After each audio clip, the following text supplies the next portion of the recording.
I identify as a singer-songwriter, but my background is in acting, and I still do act. Yeah, I'm just definitely in the performing arts, but I definitely see like my heart as a writer for sure.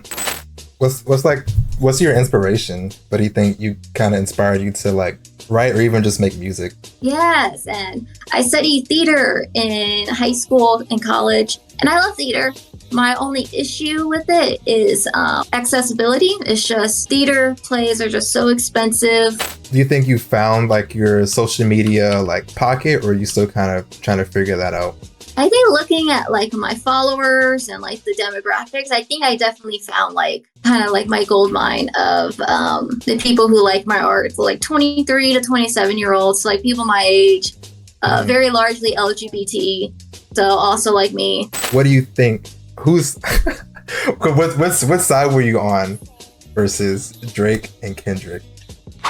Oh, well, I'm born and raised in Los Angeles, so I'm gonna go Kendrick, obviously. That West Coast, vibes, LA. Let's go Dodgers, 2024.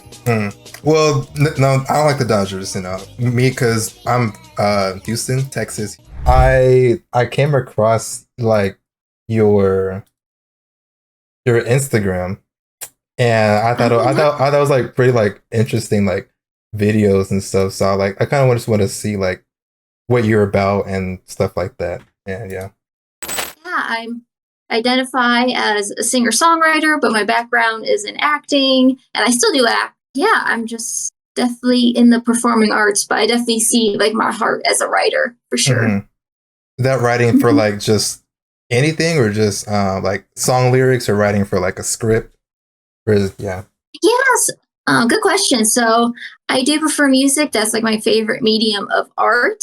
But I definitely see myself as a storyteller, and I love musicians, and I love songs and albums that like tell stories, and that's something I strive to do as a songwriter. What's your inspiration? What do you think you kind of inspired you to like write or even just make music? Yeah, I just grew up like before I had like an iPhone. I grew up watching like VH1, like top 100 music videos of the 90s or 2000s, because like I just love music videos as an art form too. And I just love all types of music videos.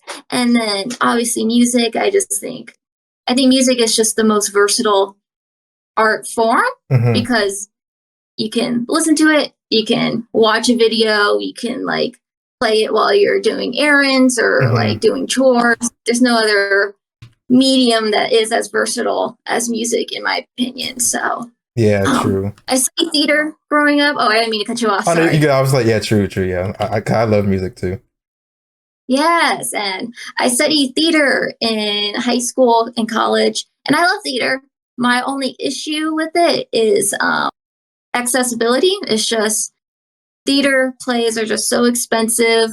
And then a lot of theater artists complain, like, why don't kids come out to see plays anymore? It's like, well, what kid is going to pay like $30 for a ticket when they can just listen to music of their favorite artist on Spotify that just dropped, So Right. I just feel music is more accessible. It's probably one of the most accessible art forms. Yeah, for like theater, it was only as good as like the time. Like theater was of course very big back in the day, but like now no one even like goes to like theaters that much anymore. Still a good amount, but like I don't know a lot of people who goes to plays who are like under the age of 30, Yeah, and that's kind of, it's a niche art form. You get those occasional musicals that, break through the mainstream, like Hamilton, that happen like once every 30 years. But overall, it's a very niche art form, and I love it, and I am indebted a lot of my creativity to theater, but I do think there are issues with accessibility for sure when it comes to theater. Do you think has theater like inspired you more, or just like you said like the 80s or 90s? You said that inspired you.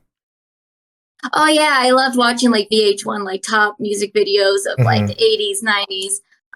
That's a good question, because I kind of feel like I'm an outsider wherever I'm at. I remember when I studied theater, I felt like an outsider because I wasn't like diehard Mm-hmm. thespian like my classmates. But then at the same time, as a musician, I kind of feel like an outsider because I'm not like classically trained Mm-hmm. in any musical training. So I kind of feel like no matter what, I'm an outsider, but I definitely take inspiration from many different art forms. And I Mm-hmm. kind of try to embrace being an outsider.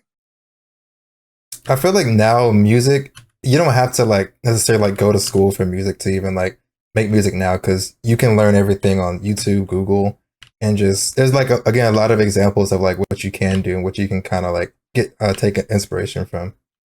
For music, a lot of it is like in terms of production is self-taught for me. And I know that's the same for like so many people our age. If you know, that's the great thing about having so many softwares Mm-hmm. available, like GarageBand, Logic,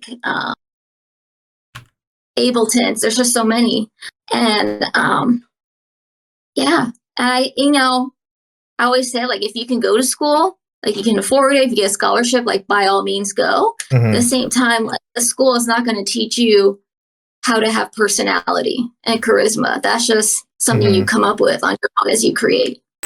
So was there like a But specific artist that like inspired you?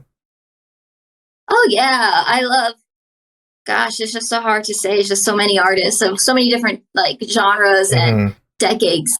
I love like from the '80s. I love Janet Jackson, Whitney Houston. But of today, I love like Neutral Milk Hotel and Lord and SZA. There's just so many. It's hard to like. Mm-hmm. And I love all different genres. Like I can listen to like I was just listening to some Noah Khan, like singer songwriter. But I can also listen to ABBA or like Bee Mm-hmm. Gees. It's just so many. As I love all types of music. So it's not really like kind of one you're like, oh, this is like my favorite. I know it's hard because I don't even think I could pick a favorite really. Maybe like top three, but Yeah. yeah. I mean, in college, I studied African American folk and then I studied African American gospel. And I definitely have always been attracted, even as a teenager, to just folk as a genre. Mm-hmm. Just the lack of emphasis on technique and more about storytelling that I like about folk music. And so I definitely see folk as like my foundation. But definitely in the future, I definitely want to venture more into like pop and electronic music. I'm just getting over my fears of all. For me, it's just like wires. Electronic music is just so many like wires and interfaces that like scare Mm-hmm. me, but I just need to like get over that fear. You remember like do you remember how you felt like kind of making your first song? Was it like kind of did you feel like nervous making it or was it just like, oh, I'm just gonna do it and just upload it? I don't really like it, just you were like doing it for fun. Or were you kind of nervous going through it? Oh, I was super nervous. I was like,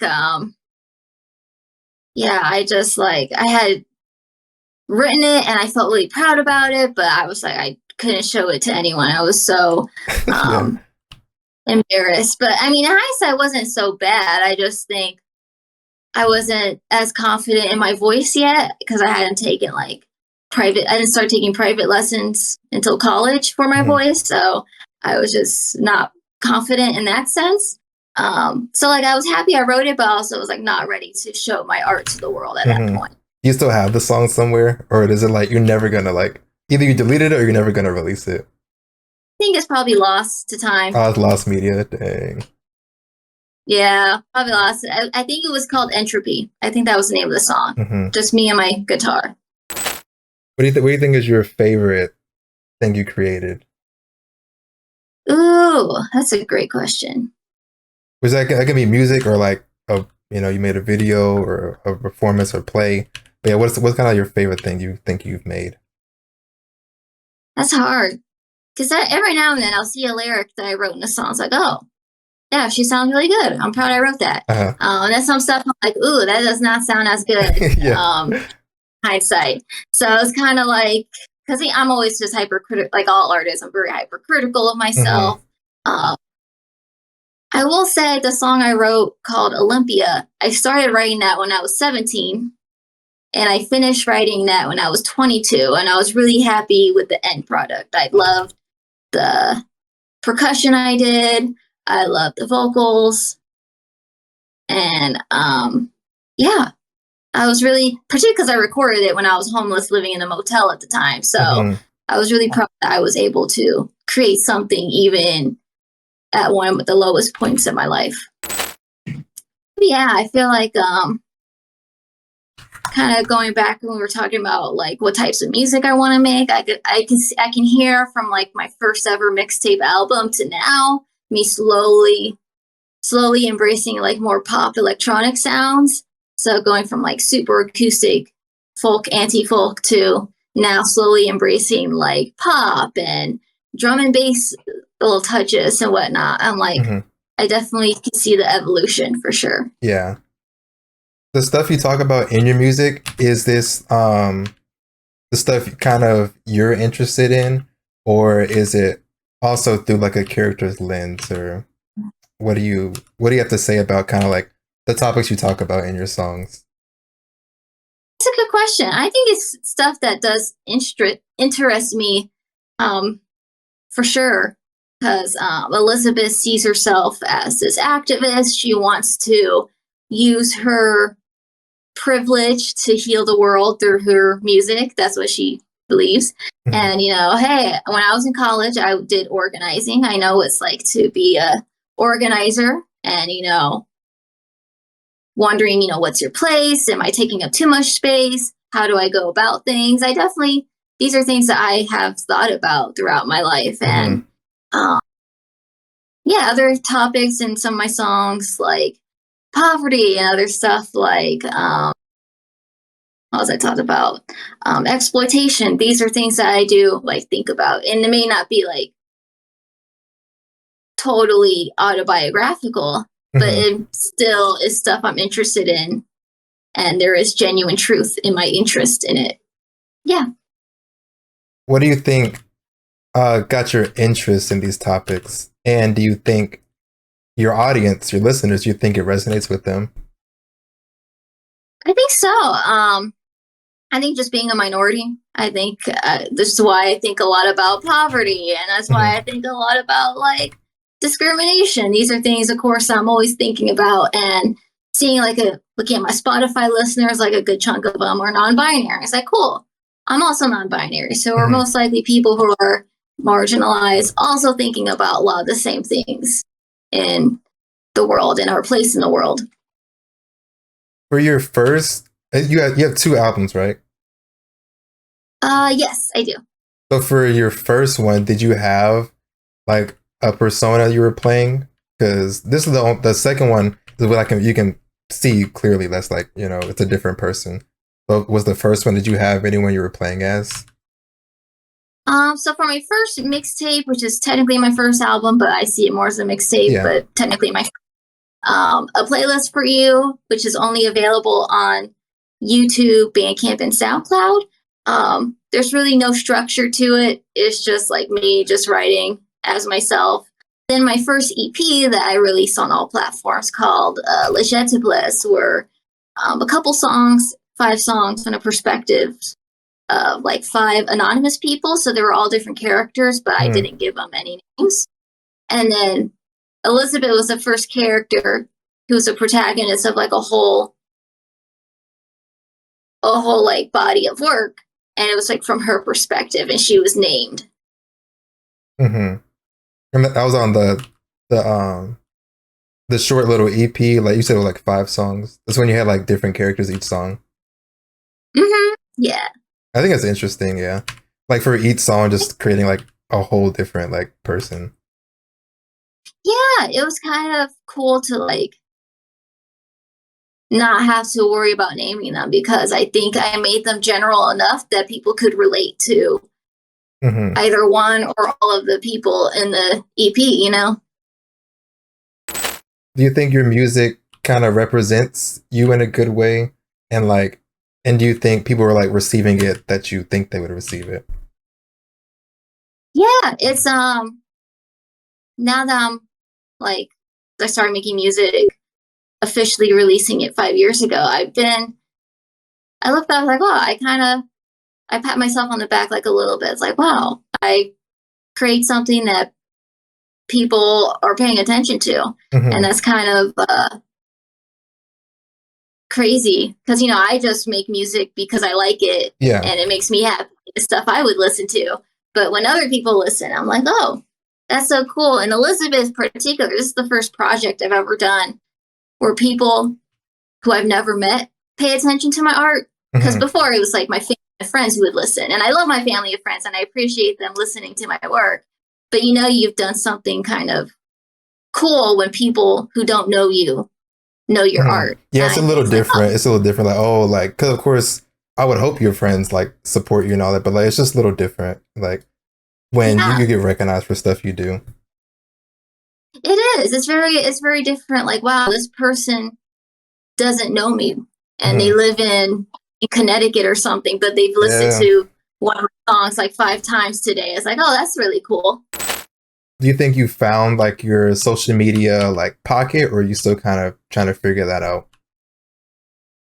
I think looking at like my followers and like the demographics, I think I definitely found like kind of like my gold mine of the people who like my art, so like 23 to 27-year olds, so like people my age, Hmm. very largely LGBT, so also like me, a lot of people of color. So I've definitely found like that gold mine, which is Hmm. great. I've loved that.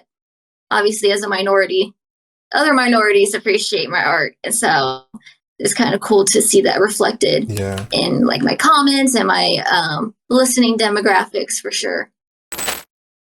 Do you think are you gonna try anything different with social media going forward, or you think you're just gonna stick to like kind of stick to what works in a way, like catchy, Ooh. like maybe like controversial like caption or something, or do you think you have anything different you want to try? Oh, good question.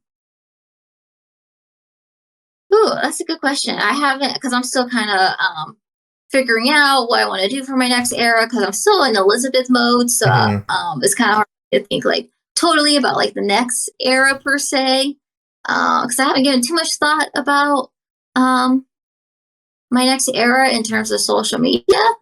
Um, I think it's just more of just being myself because even Hmm. Elizabeth, as weird as she is, there's definitely elements of me in her. And I find when I'm the most genuine as her, I'm most happy with the results I get from Hmm. social media. So I think I want to do the same for Puck for sure. Yeah, I think that'll work. I was like just curious to see like if you have like a different strategy, because like if I found something that really worked, I would probably like want to keep doing that too. But like maybe mix it up, but like still have like that same like grounded level of like what I want to do. Right. No, I definitely get that. I know for a while people saw me as just like the Christian remix girl of like Hmm. me doing remixes of like already like secular popular songs and making them Christian.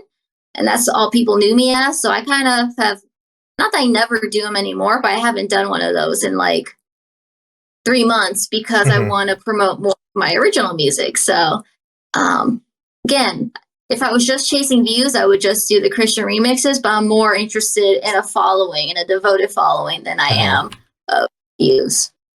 Is there anything new you want to explore like with your upcoming music, like different topics?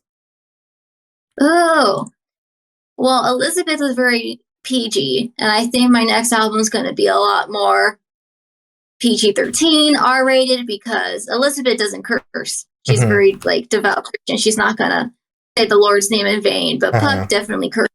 So it's definitely going to be an explicit album, the next album.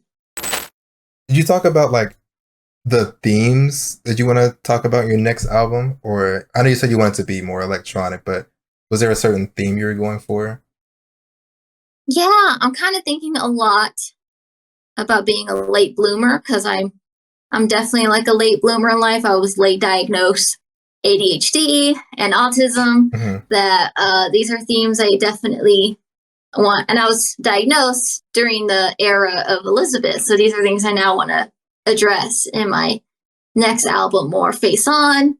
Um, yeah, themes of sexuality and love, romance. These are things that I definitely want to write more about as a late bloomer myself on Hmm. my next album.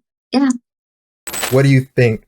Who's what side were you on versus Drake and Kendrick? Oh, well, I'm born and raised in Los Angeles, Mm-hmm. so I'm gonna go Kendrick, obviously. That West Coast, Mm. vibes, Oh, LA. that's Let's go crazy. Dodgers, 2024. Mm. Well, no, I don't like the Dodgers. Me because I'm Texas, Houston. So Ah, we don't like the Dodgers here. It's all about the Astros. Okay, so that's the only thing. oh, I see. All right, Astros, right, Houston. So, hey, Mm-hmm. shout out Astros. So, totally, totally understood. Mm-hmm. Yeah, my mom's a Rangers fan because she's from Texas, so she likes Rangers. Nice. Would you like say you're? I guess you represent. Like, are you more like the pop? Are you hip hop or what? Ooh, good question. I think with Elizabeth, definitely more singer songwriter, but definitely for my next album going forward, I definitely want to be more as a seen as a pop act for sure. Mm-hmm. Is that what you normally go for? Like, say, like on a like daily listen. Like, oh, I'm gonna like usually listen to pop, or are you like more of like the classics, or what kind of like your go to, I guess, genre? That's because like I'm always depending on the mood. It's just Mm-hmm. always so um it varies. I mean I probably do listen to pop every day, like consistently. My Spotify rap says like my top genre is like pop or some type of pop music. But I really do just love depending on the mood, I love all types of genres. Mm-hmm. Besides the music, what else are you like kind of interested in, or do you do like I guess like maybe full time or part time or hobbies besides music? Ooh, good question. Hobby, that's hard to think. I put you on the spot. I mean, you're already on the spot, but All right. I definitely want to get better at like video editing and yeah, again, like learning more about music production. Um, what else? Um, you like play any like yeah, you play like games or anything? I am not much of a gamer. I'm more of like a social What? gamer, like a party. I Uh-huh. don't really like play.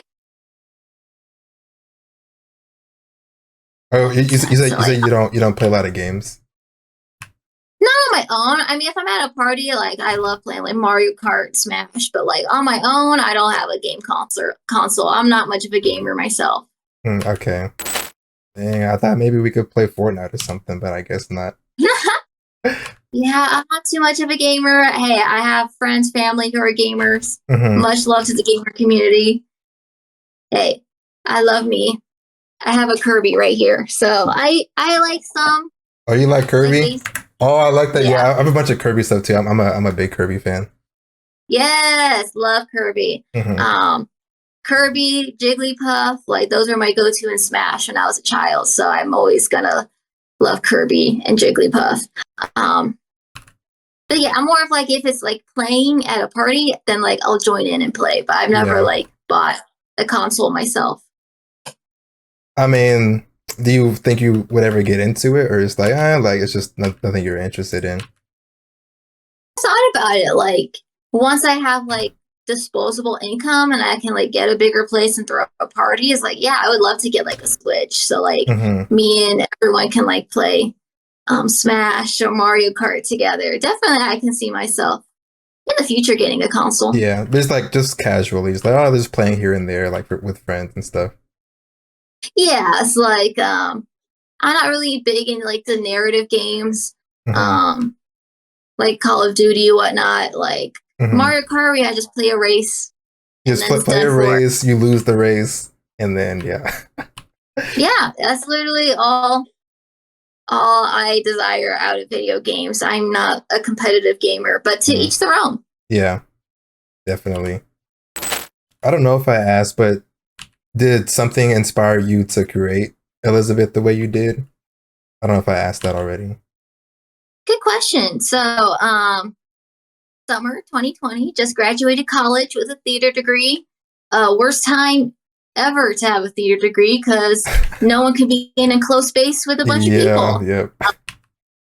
So yeah, I was working fast food with a college degree because what else was I gonna do? And I had a theater show and like other performances lined up to promote like my music outside of theater too. But again, everything just got shut down. So it was kind of like, guess time to work at rallies. That's what I was doing. Yep. Like funny. And that was when the Black Lives Matter uprising happened after George Floyd was killed. And there was a protest here in the Phoenix area. And when I was there was this group of white people. So there's here in Phoenix, there's like a organization called White Paws, White People Against White Supremacy, which is kind of like a group of white people who do security at like protests and marches. And like I'm not stalking them. Like I'm not dissing them. That's like a valid way to use your white privilege. I just thought it was interesting that in this lineup of white people who were the protesters of color, one of the white people had a shirt that said, "I just spoke to God, she's black." And I was like, wow, what a visual image right there. Because that's like politics, religion, race, all in like one like still frame. It's like, that would be an interesting character. So shout out to that person. I don't know who that was. Probably never see him again, but that was who inspired Elizabeth. That's great. Then you make kind of a song like they were in that role or something. I think I don't know, I could be misremembering. Oh yeah, I think Elizabeth is probably sees herself as an activist, and she's definitely thinking about a lot about her privilege and how can she use her privilege for the greater good of the world. And yeah, because she does. That's the thing about Elizabeth. She does want to make a change in the world. You know, she might be a little bit individualist, but I think she has a good heart. You know. So where can people find you? What is, like, if you want to shout yourself out? Yeah, I am John Idalis everywhere. Type in John Idalis. Google. You can find my website, John Idalis, on all platforms. I will say on TikTok is John.Idalis, but that's like the only difference. I'm just straight John Idalis everywhere else. Spotify, Apple Music, SoundCloud, Amazon Music, wherever you listen to music, I am there. And thank you so much for having me. Yeah. Thank you. I appreciate it. And yeah, if you want, you can hit me up. If you want to like talk again, we can, you know. Yeah. And I try my best to respond to emails, DMs. Sometimes things get lost, but hey, I try my best to go through my emails at least every day. So yeah. But thank you. I appreciate it. And yeah, have a good night. Thank you. Have a good night.